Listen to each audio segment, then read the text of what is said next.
Após os repetidos avisos lançados sobre o mato, com vista a separar a população dos guerrilheiros, aos primeiros lampejos da madrugada, os obusos da artilharia ajustam as suas pontarias, transmitem-se os elementos de tiro e a voz de fogo faz disparar a bateria.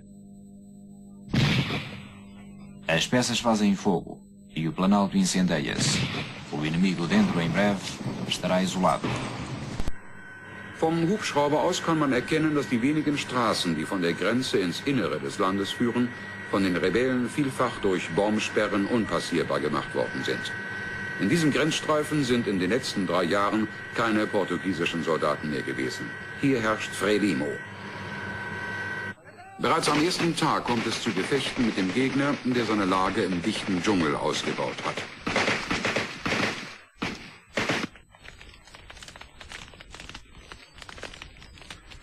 Während die Soldaten die einfachen Strohhütten der Rebellen in Brand stecken, versorgen Sanitäter die Verletzten. 2 Soldaten sind bei diesem Kampf verwundet worden.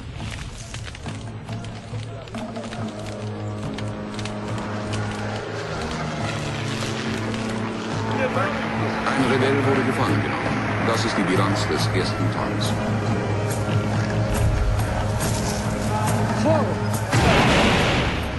In der Nacht beschießt Artillerie ein Versorgungslager der Rebellen an der Rufoma-Fluss.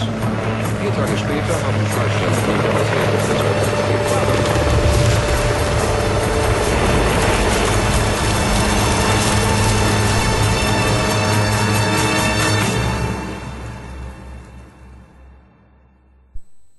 Acho que se impunha haver uma ação militar de tal poder que não pudesse ficar dúvidas de quem é que ganhava a guerra ali aquela guerra ali.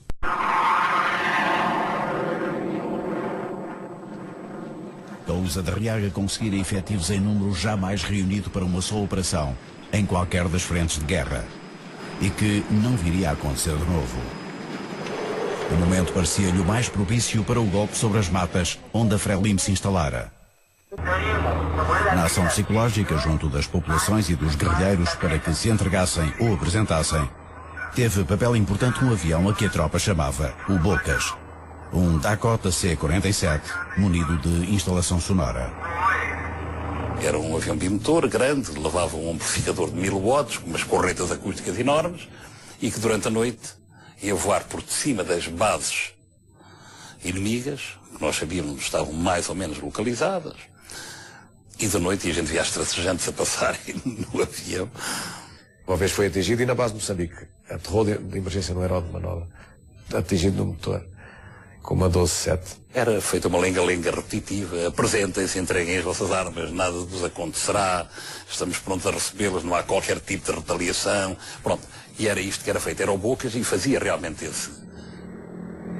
Os alto-falantes diziam as dificuldades que nós realmente tínhamos lá. Vocês têm piolhos, venha para o posto, era sabão. Nós não tínhamos sabão. Nosso sabão era de raízes. Era verdade. Ele estava a dizer que nós não tínhamos sabão. Mas nós não estávamos a lutar para o sabão. Para aquele que não tinha convicção qualquer, podia dizer que isso é verdade.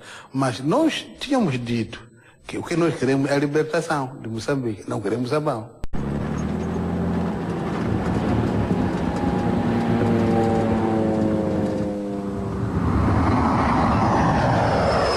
Para Moeda é canalizado o maior volume de abastecimentos, dada a enorme e invulgar exigência logística. A maior quantidade de meios e o maior contingente alguma vez concentrado em qualquer dos teatros ultramarinos, com vista a uma só operação. O Estado-Maior reúne chegados de várias partes do território por meios aéreos, marítimos e terrestres a quase totalidade das tropas especiais existentes em Moçambique. Comandos, paraquedistas, fuzileiros e até grupos especiais acabados de formar, além de companhias, esquadrões e baterias dos vários ramos. É um enorme exército de cerca de 8.000 homens, em total grau de prontidão, apoiados pelo poder da artilharia e da aviação, que vai garantir o cerco e avançar para o assalto às principais bases da Frelimo. Nós pensamos, bom, se o inimigo vem com este poderio militar todo, aviação, canhões, blindados, não sei quantos. Então significa que eles querem uma guerra rápida. Quando o inimigo já se concentrou em alguns lugares, então, fustigar o inimigo constantemente, nas suas guarnições, enviar 2 pessoas, encontra a sentinela, tá, volta. Caiu, volta, já chega. Inicialmente houve muita resistência, primeira semana, 2 semanas, houve muitas baixas, com minas sobretudo, mesmo perto do AM. Os aeródromos de manobra e de abastecimento, tentar todos ir minar lá dentro. Quando o avião vem aterrar. Ou então, as antiaéreas, DCK. Naquele tempo só tínhamos DCK, não havia ZGU, era DCK. Ir colocar perto da pista de aterragem. Não atacar aquele que está a entrar, porque há de cair aqui. Ninguém há de ver. Aquele que quer sair, ataca esse, há de cair na nossa zona. Se atacar aquele que entra, vão desmentir, não caiu. Mas aquele que veio para a nossa zona, há de cair. O povo há de tirar a enxada aí. Aqueles feiros tiveram de enxada. Os aeródromos, não apenas o de Moeda, estavam na mira dos guerrilheiros da Frelimo, como peça central que eram da máquina militar portuguesa. Além do apoio de fogos de artilharia com obuses de 88 mm, a operação contava com a Força Aérea, que desenvolveu mesmo uma ação autónoma com o nome de código Santuário. A frota incluía aparelhos DO-27, DC-3 e Noratlas, e para as ações de transporte de assalto e apoio de fogo, uma esquadrilha de helicópteros Alouette 3 e caças T-6 e Fiat G-91. Um deles aqui a ser abastecido e municiado com bombas. Fiz muitos bombardeamentos com o T-6, fiz alguns reconhecimentos com o Dornier e fiz, quase como eu era o mais antigo, o mais experiente, mandava muitas operações de helicóptero a partir do helicóptero canhão, que é que se fazia na época. Agora, uma coisa que nos surpreendeu bastante na Operação No Gordo foi a utilização de helicópteros.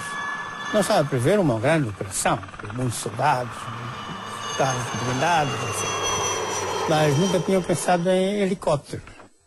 O helicóptero é diferente do avião, né? Quer dizer, o helicóptero é um material muito perigoso. O avião passa a grande velocidade, passa que o helicóptero pode pairar no ar e vasculhar as matas.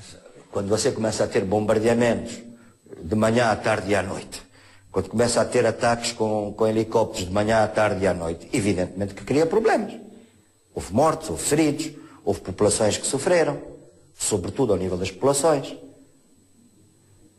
Houve bombardeamentos com napalm e com armas químicas para destruir as machamas da população. Eu julgo que foi até antes que começou a usar alguma napalm para incendiar. Mas também aquilo não dá grande resultado nem matas fechadas, porque a filosofia do napalm, não se esquece, aquilo parece um gel, é espalhar. Daquilo fica pendurado nas árvores, parece uma árvore de Natal. Portanto, também não é. Mas eu julgo que pronto, e foi isto que se fez, e depois o exército foi avançando, juntamente com as máquinas de engenharia, para abrir aquelas picadas muito largas, até chegar às nascentes do Moera.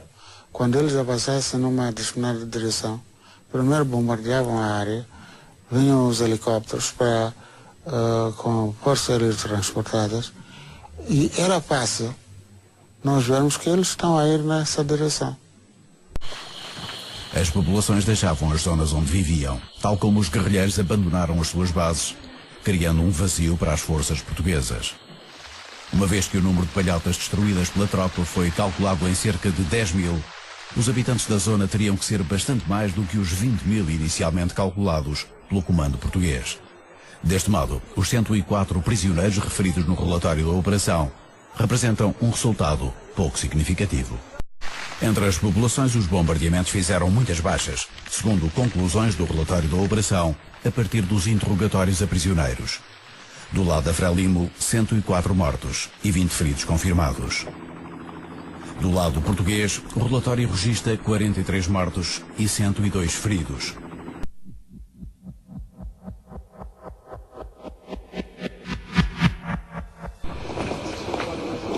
O general comandante-chefe compareceu para ali mesmo, no próprio local de ação, serem lidos os louvores individuais e galardoados os que mais se distinguiram no desenrolar da operação.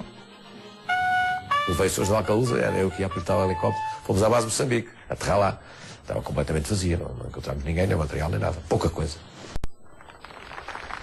Samora Machel, convicto da vitória da sua luta no início de 1971, alguns meses depois da Operação Nogórdio. Tanto como Caúza da Riaga, na mesma altura. No caso do comandante-chefe português, a vitória era mesmo proclamada perante o país, através da RTP.